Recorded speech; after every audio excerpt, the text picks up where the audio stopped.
Hello, my name is Strange and welcome to the Bingus Zone. This is not here because my new video setup is unfinished behind the curtain. This is how my videos are going to look forever. Please tell me in the comments down below how much you love him. So after doing my iconic Tumblr posts tier list, I started thinking more specifically about the posts that were part of the phenomenon of Tumblr fake stories, and I realized that I could dedicate an entire other tier list just to Tumblr's fake stories. I will not be talking about any of the posts that I covered in my previous video, so remember to go check that one out. You don't have to watch it before this video. Just stay here. Stay with me. Just stay with me. Stay with him. So this genre of post fake stories was something that Tumblr was really known for back in the day. Most of the posts in this video date back to like 2011 to 2014 era Tumblr, maybe a little bit earlier. It's not really something that's been done since then a lot. It's not something that's done anymore. It's definitely in the realm of Tumblr heritage. Definitely one of the things that died a slow death in the post-Dashcon era as the kids involved in perpetrating a lot of it grew up, gained a self-awareness, gained a sense of cringe. One of those kids being me, and I'm sure many of you guys watching, all of us who feel some deep connection to this and to other aspects of Tumblr heritage. We know what we've done. We know what we've done. But I do find fake stories extremely interesting to look back on. I will be going into why I think they were such a thing, why on Tumblr specifically, all of that stuff once I've gone through all of the posts that I wish to inflict upon you today. But before we get into it, I need to tell you a little bit about this video's sponsor, Ritual. Even with a healthy diet, it can be difficult to get all of the key nutrients that we need every day. And Ritual... Welcome to my ASMR channel. And Ritual helps fill in those gaps with their multivitamins, which contain 9 high-quality, well-researched nutrients. I like Ritual because of their transparency when it comes to the ingredients that they use and why. You won't find any common allergens or shady additives, and everything is completely vegan-friendly. Ritual's multivitamins are thoroughly researched and tested, and when they formulate products, they prioritize the nutrients that most people actually need to be getting from supplements versus what they're probably already getting from their diets. They're definitely about a healthy diet-first approach, only using supplements for the nutrients that it's harder to get. They really explain the decision-making process behind all of their ingredients, where they source those ingredients, the environmental impact, etc. I also find it quite impressive that they use 100% recycled material in all of their packaging and even plant-based ink. Okay, sure, go off, Ritual. And right now, Ritual is offering you all 10% off your first 3 months. That is 10% off your first 3 months if you use the link in the description below and use my code at checkout. All of the information is down there. And now, back to your regularly scheduled content. I feel very villainous in this chair sometimes. So, first things first, I will be leaving out probably some of the most iconic Tumblr fake stories that immediately come to your mind in this video, and that is because I have at least 2 more videos worth of Tumblr fake stories up my sleeve. Honestly, I've got quite the arsenal of them on my computer, and I've tried to kind of evenly distribute them around. Don't worry, you're gonna get the Reylo crepe and the warm milk asexual and the Dashcon baby in this video, but you're also going to get some 300 note absolute bangers that I have violently yanked back from the sweet slumber of obscurity. You're welcome. All hundreds of you who told me to fucking talk about Opa Homeless Style again. Opa Homeless Style pales in comparison to what I have seen. Opa Homeless Style wasn't even a real Tumblr fake story. It was a fake Tumblr fake story. It was never a real Tumblr post. It was a photoshopped screenshot that somebody made to post on Reddit. That is an entirely different topic with entirely different implications, and I have made sure that all of the Tumblr fake stories that I will be talking about in this video are authentic. I'm gonna culture you today, kids. I'm gonna culture you like yogurt. Thank you so much to the amazing and talented Charley for voicing some of these posts for me. All of their links will be in the description down below if you would like to check them out. The very first post I would like to share with you is a classic, not a particularly spicy one. I think I've read it in a video before, so you might be familiar. I just thought it was a really flawless example to get us in the mood for some Tumblr fake stories. And it goes like this. Once a girl in my class stood at the front of the room and came out as a lesbian. The entire class started laughing at her and being plain rude. I stood up and silenced the whole class as I clapped.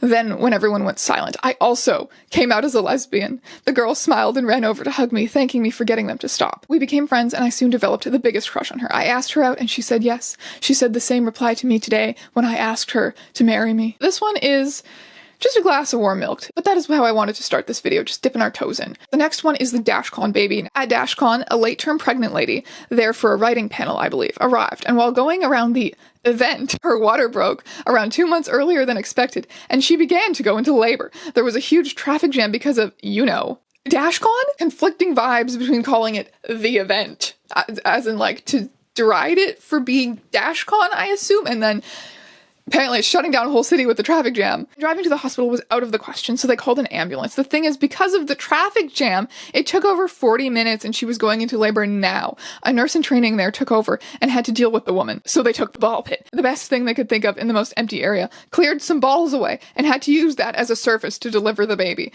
Didn't someone pee in there? That's unhygienic. Arguably, someone peeing in the Dashcon ball pit could be a Tumblr fake story as well, but I'm still tempted to believe that one. Around 5 minutes before they got there, they managed to deliver the baby, thankfully, in a safe state. Ew. Dashcon baby would be like 7 by now, right? If a baby had in fact been born in the Dashcon ball pit, we would know, Tumblr would know, and that child would never live a normal life. Dashcon baby gets an extra hour in the ball pit simply because the audacity, just the complete unbelievability of it. And also, how can I not rank it in this tier? Yeah, I bet the Dashcon baby got an extra hour in the ball pit, you know what I mean? I was sitting on the bus the other day, and at the back of the bus was a lesbian couple holding hands and giggling to each other. An elderly woman came and sat beside me and mumbled to herself, "Disgusting homosexuals!" I then turned to her and say, "I'm gay." She shouted, "Driver, stop the bus and make this homosexual move away from me!"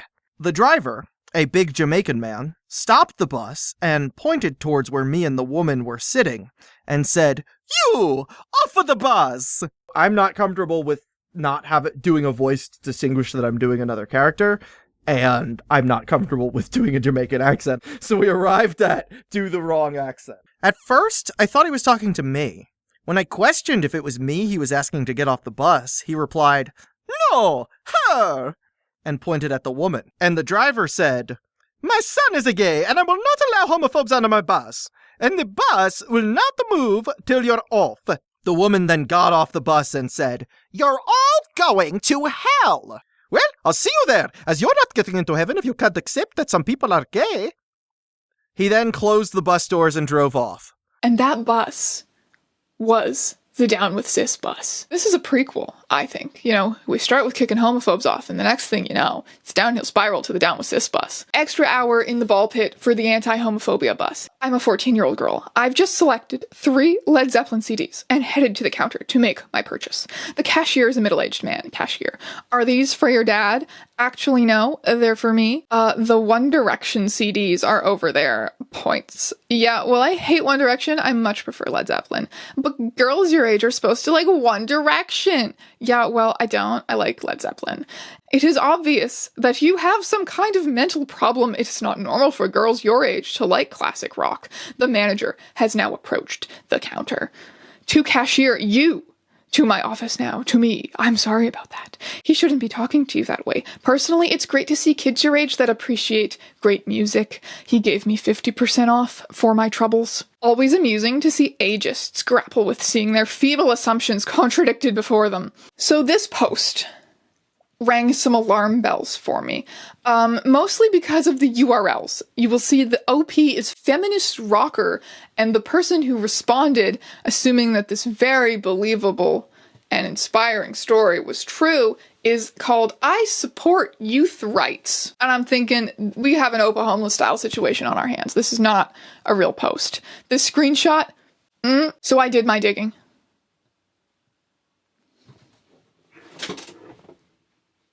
Is it doing? Did I do the green screen? Did I do the green screen thing? Are you gonna do it?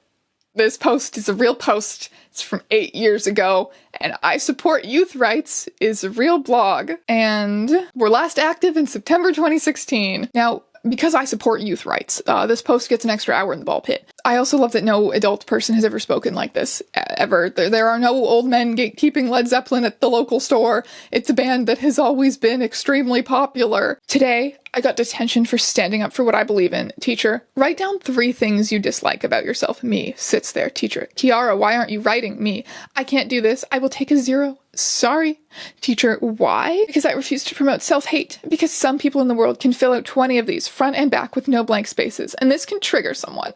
Teacher, Kiara, you have to do it, or I'm sending you to the office. Me. Okay. Gets up and walks to the office. And she adds a little message at the bottom reminding us that her harrowing message about self-love needs some more notes. It may not seem like much on the surface, but I I appreciate this post. This is a fine wine to me. The teacher talks like a complete robot. This is not how anyone interacts. And the student is just like perfectly ready points to counteract it. It's just such a fantasy. This one offends me on some level though, and I'm going to rank it in the homophobic tier. I think it annoys me because it doesn't check with my own experience of often being a little shit who didn't want to do assignments in high school. This is absolutely the kind of thing that we would have had to do in like health class or religion class or something. I remember in grade 11, instead of the usual religion class, which had not changed since the 5th grade, we got to take world religions. Being taught by a very Catholic teacher, the premise of it was pretty much, this is a really vague, shallow understanding of what other religions believe, and here's why it's wrong. Like, she had no interest in actually teaching us anything. I remember she was making us do, like, coloring sheets of Hindu gods in the 11th grade, and that was, I think, the only time that I ever publicly sassed a teacher, but I'm sure it wasn't nearly as eloquent and Tumblr post-worthy as this girl's sass. There was another time where that same teacher was trying to get, like, my sister's grade to come up with words, buzzwords that define our youth, and she would write them on the board behind her, and my sister's group, having been fucking around the whole time, said lean.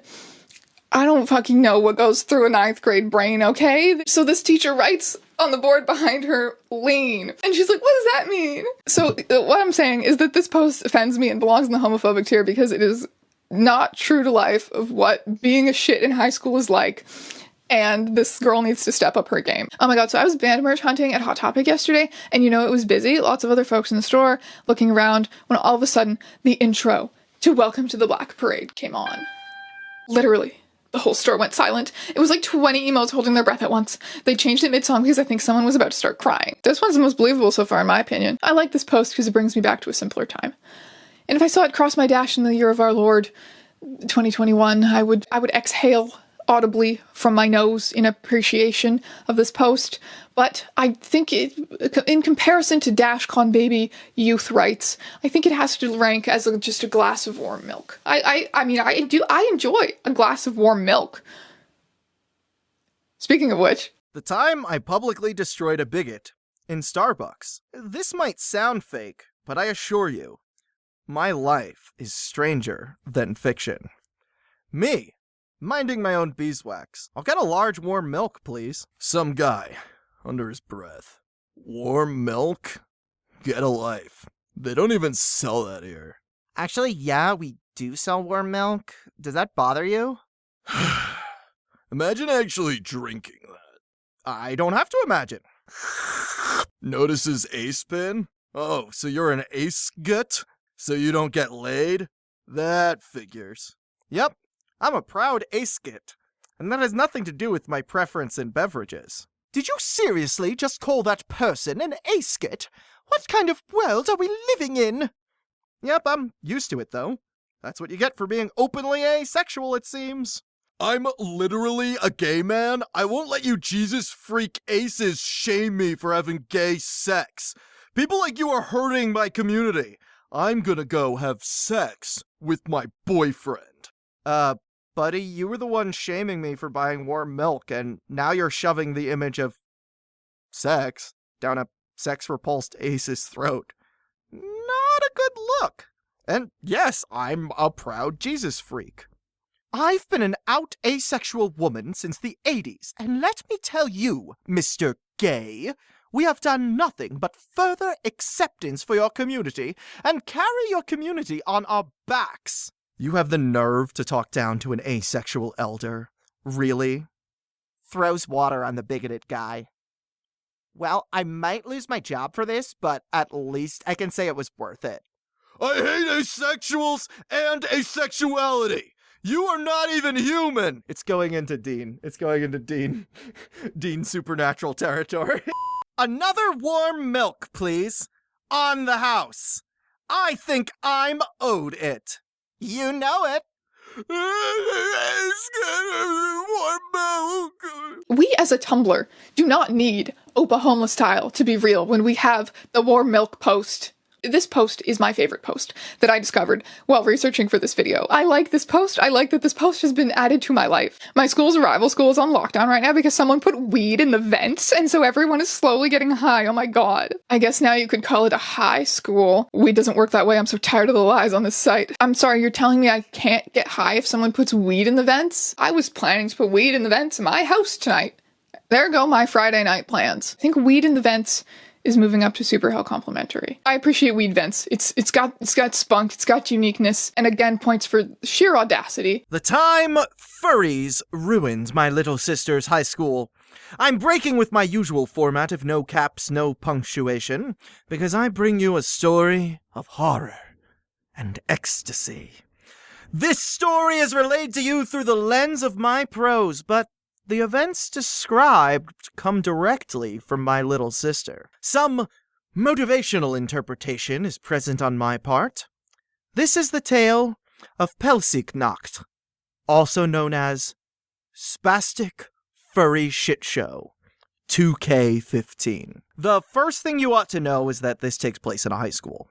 A relatively affluent suburban high school. The second thing you ought to know is that the mascot for this high school is a wolf. Due to a caustic combination of too few responsibilities, too much allowance, and absurd levels of moral depravity, there was little chance that fetishistically niche subcultures wouldn't form, and form they did. One in particular, however, is central to our story: the furry clique. There was a tribe of furries. Ooh! The word tribe gives me really bad red flags. There was a tribe of furries in my little sister's high school. They called themselves the Wolf Pack, and they all wore tails hanging from their belt loops every day. Yes, this is a true fact. This is a true fact that happened. I know. Calm down.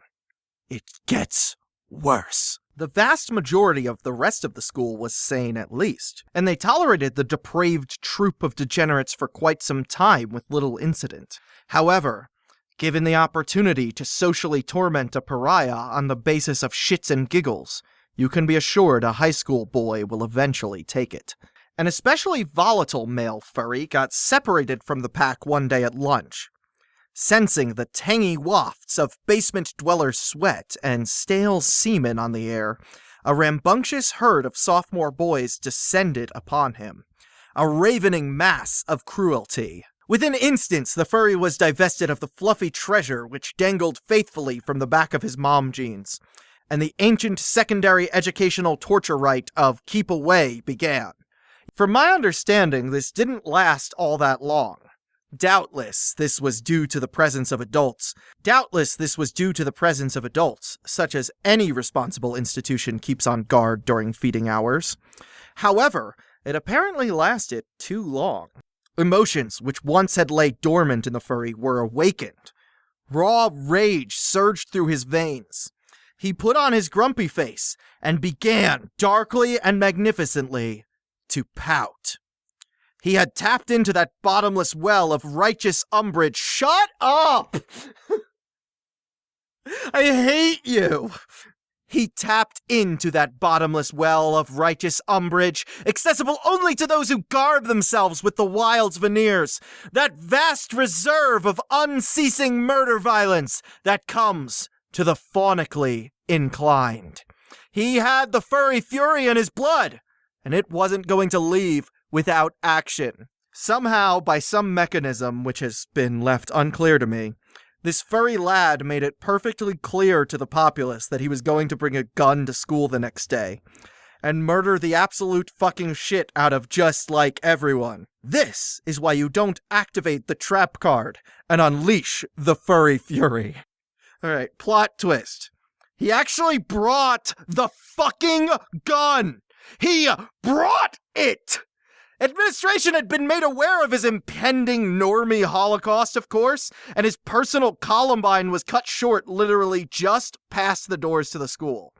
He was summarily arrested, expelled, and probably told he was kind of an asshole.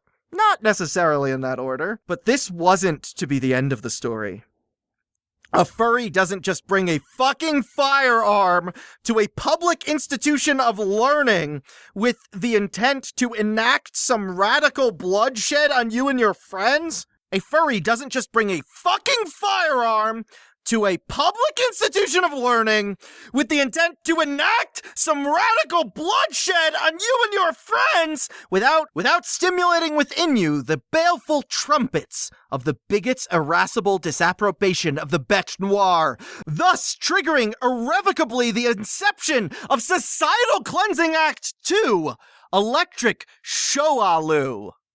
Okay, Shoah is the Hebrew word for Holocaust, so just so it's clear that they're not just evoking the common noun Holocaust, they are trying to trigger Jewish readers. Cool, great, I'm Jewish, thanks! Basically what I'm saying is the entirety of the school went electric cherry apeshit, and started the most harrowing anti-furry rumpus this side of the Westboro Baptist Church protesting Zootopia. Motherfuckers descended with impossible haste into a total brouhaha. Furries were getting denuded of their fuzzy-ass lanyards left and right.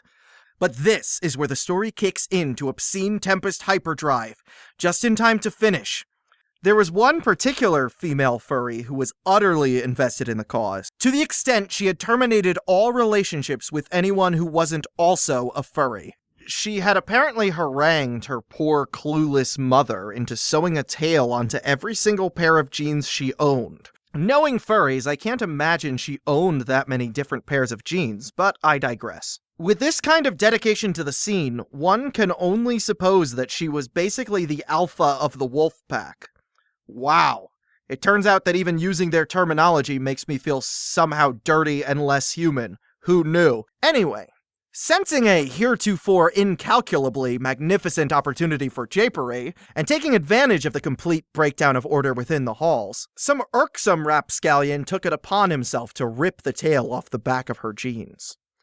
But he didn't actually rip it off the back of her jeans. He pulled it through her jeans. He pulled it through the hole in the ass of her jeans. The hole that was apparently in all of her jeans. I'd like you to take a moment to sit back and imagine this young man's day. A mentally ill peer was just stymied in his attempt at taking her life. The resultant hullabaloo has completely exceeding the training and leadership abilities of the teachers to control it. You want to be a hero.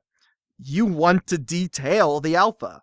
And so stealthily, tasting your impending canonization all the while, you approach from behind. You grab the floxulent appendage, and with a mighty pop, you yank it off. Wait, a pop? Oh, look at that. You're holding a butt plug with a tail on it. Who would have guessed that she'd been wearing a butt plug?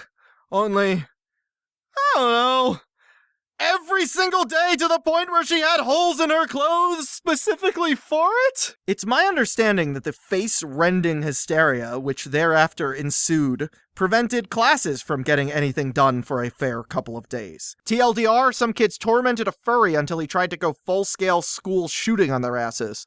Furries subsequently harassed. One of them had been wearing a butt plug tail to school every day. If the More Milk post was an excellent addition to my life that came out of researching this video, this one is its antithesis. This one is going to terrorize my psyche for years to come, and I'm not excited. Also, whenever somebody just unnecessarily inserts a school shooting into their storyline, like it's unnecessary. I'm just thrown back to ÆONS books. I literally just flash back to him and his weird obsession with inserting school shootings into every high school plot line. So when you resort to that, I'm just like, the vibes are it smells a little oniony in here. One time I was at a Dr. Seuss land at the Universal Studio in Orlando, and I saw the Grinch, so I went up to him and said, "I'm glad you stole Christmas because I'm Jewish." And the dude in the costume got down on one knee and proposed to me. Wow.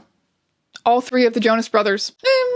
Extra hour in the ball pit. I had a little haha. And I appreciate this post because it provides an example of a Tumblr fake story that really you can't read into at all. It's just really dumb. And I think stupid representation is important. This one, you may notice, as I'm reading it because of the fandom involved, so I clarify beforehand. This one is the most recent Tumblr fake story on our list today, from 2017. My guess for why that is that the person writing this is a little older, so they likely lived through the peak of Tumblr fake stories and that kind of Tumblr fandom culture as an adult. Someone who took part in that culture as an adult already maybe doesn't quite see it as such a taboo anymore to write a post like this. So let's get into the fucking Reylo croissant crepe. The post that I made asking for suggestions for this video, all of you just described these posts in like the vaguest possible terms, so I had to frantically Google just insane sounding stuff to try and find them. And someone said, oh, the Reylo croissant. And I'm Googling this. What is the Reylo croissant? It's a crepe. This post is about a crepe, not a croissant. When a 14-year-old tries to tell off a 39-year-old, gotta laugh. Let's just say meeting a real-life anti is an experience. I will also clarify that anti refers to someone who is anti-shipping certain pairings, usually on an ethical ground. It's a thing.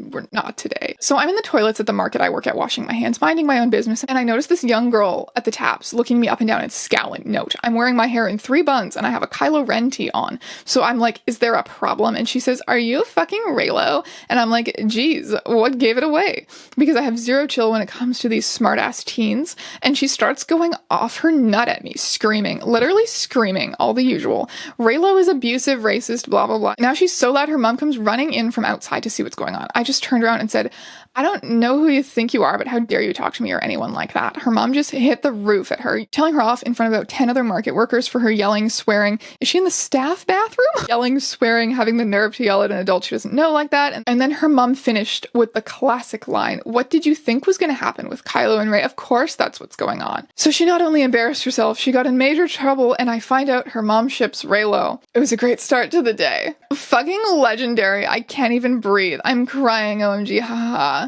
Her mom just bought me a Nutella banana crepe for breakfast to apologize. I hope you choked on this. Why y'all be coming on here just to lie, SMH? So the Reylo croissant is not a post that I enjoy reading. I haven't seen any of the recent Star Wars movies. I don't know anything about this fandom. It's from 2017, which is not even old enough to make it onto heritage posts, although I'm sure it's old enough, so I'm sure the day it's old enough, it will be reblogged onto there. Someone wrote, sugar, we're going down swinging on the bathroom wall in blood, and now our school is going into lockdown, OMFG. It was Ebony Darkness, Dementia Ravenway. The police are here, OMFG. There's this girl laughing her ass off in the corner of my classroom. I wonder if she did. I just made a new friend. Are you gonna ask her the fucking source of the blood? I mean, everyone's got blood. The Fall Out Boy lyrics in blood in the bathroom is... it's a glass of warm milk, I think. So now that you've experienced some Tumblr fake stories, I'm sure you're asking the question, why? Why was Tumblr such a breeding ground for fake stories? Let's take a look at some of the tropes of the genre. Takes place on public transit or in a cafe, sure. Takes place in a high school that runs on some kind of weird YA drama rules where kids can just absolutely terrorize their community and consequences don't really matter that much. Sure. Cartoonish big bad villain that talks like no one has ever talked before. In general, dialogue that at times could be out of my immortal. Adults who do not act like adults for shit. Adults written by children, sure, all of that stuff. However, I believe that the origin and the heart of Tumblr fake stories is this fantasy of being able to stand up to bigots and abusers, of having others step in to support you, whether you're gay, the weird emo kid, whatever, having your identity validated, feeling cool, feeling solidarity with others in a way that you probably didn't get to in real life, especially if you lived in a small town. Oh, especially when it's adults validating children in these stories. I think there's like this really sad need to be accepted behind a lot of them. Even the ones that seem more jokey, you could argue, exist to seek validation from one's Tumblr peers. Some of them are about the Grinch proposing to you. And some of them take something which sprung out of, I believe, genuine pain and ostracization that some kids on Tumblr in this era tended to feel, and apply that to Star Wars fandom drama. I know the old Tumblr gets so much shit for being cringe culture and not self-aware, and you lose almost all of your weirdo points once you start proclaiming what a weirdo you are. I'm weird. I'm a weird. But I'm saying, as obnoxious and written by a 13-year-old as it all was, it came from a genuine place. It came from some genuine experiences, and I think that's the reason why Tumblr was the place for fake stories. A lot of kids who spent that age super fixated on Sherlock or Homestuck or anime or whatever it was, hypothetically, probably had like 2 or 3 friends or maybe even no friends in real life who shared that with them. Talking specifically about fake stories in the Tumblr cringe fest fandom golden age. I think it's an interesting look into the psyche of the weird lonely kids that tended to use that website. There are absolutely criticisms to be had of Tumblr fake stories, mainly this kind of cartoonish portrayal of the enemy, whatever point it is that OP is trying to oppose, whether that's fandom drama, a political issue. Portraying your enemies as a cartoonish monolith is generally not great. Thank you so much for watching this video, my friends. If you enjoy this, so you can support me on Patreon. I do live Q&As over there every single Wednesday. You can put your horrible memes, your horrible fake Tumblr stories, perhaps even, you can put them directly in front of my eyeballs. Thank you so much for watching this video, and I will see you in another one very soon.